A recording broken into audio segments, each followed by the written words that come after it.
Well, considering that the last 16 years of Angela Merkel weren't bad in every issue, but the last year showed that there was no real progress. This progress has to be done.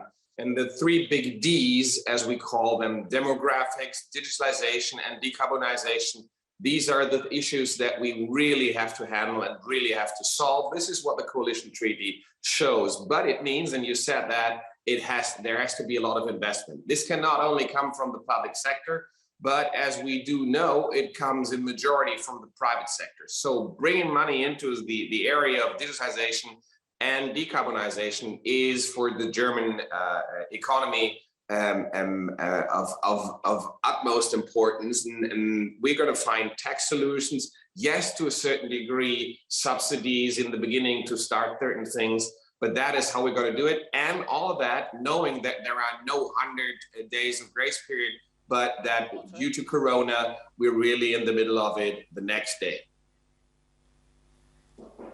Otto, I don't know when the FDP became the business-friendly FDP, but I very rarely read in English copy a sentence that doesn't say the business-friendly FDP. So just to tell me, is the business community happy with what is going to potentially happen next, not only in Germany with spending on a statewide level, but also with German money on a pan-Eurozone, pan-EU level? Because it seems to me there are a lot of people across Europe salivating now that the taps are going to be opened from North European money, German money, to spend in Southern Europe and elsewhere. Is that how you see it? Well, first thing I'd say, we were always pro-business because if you'd see this, we're still one of the longest standing parties that are a member of a government.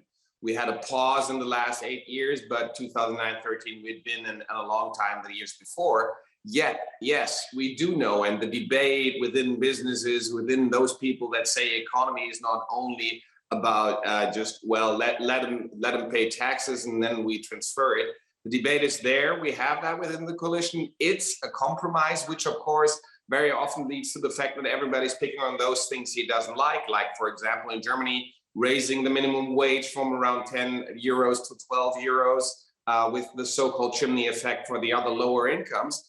If it is directly on the question how much money is transferred to the South, yes, that is right. We're going to have a huge debate on the European level. It's still one thing that is important. The German constitution has a so-called debt brake that doesn't allow us to spend more than 0.35% of the GDP on the federal level on debt in normal years. And this is what the 2023 budget will show. 22 still is a budget that we're going to have because of the Corona crisis that will be in problems and certain difficulties. Yet, on Europe, it is the question how much Europe we do want and what regulations we find that if we support the weak, how we do know that it's not going to be too much at the end. But a Europe without support on the financial basis wouldn't be a Europe.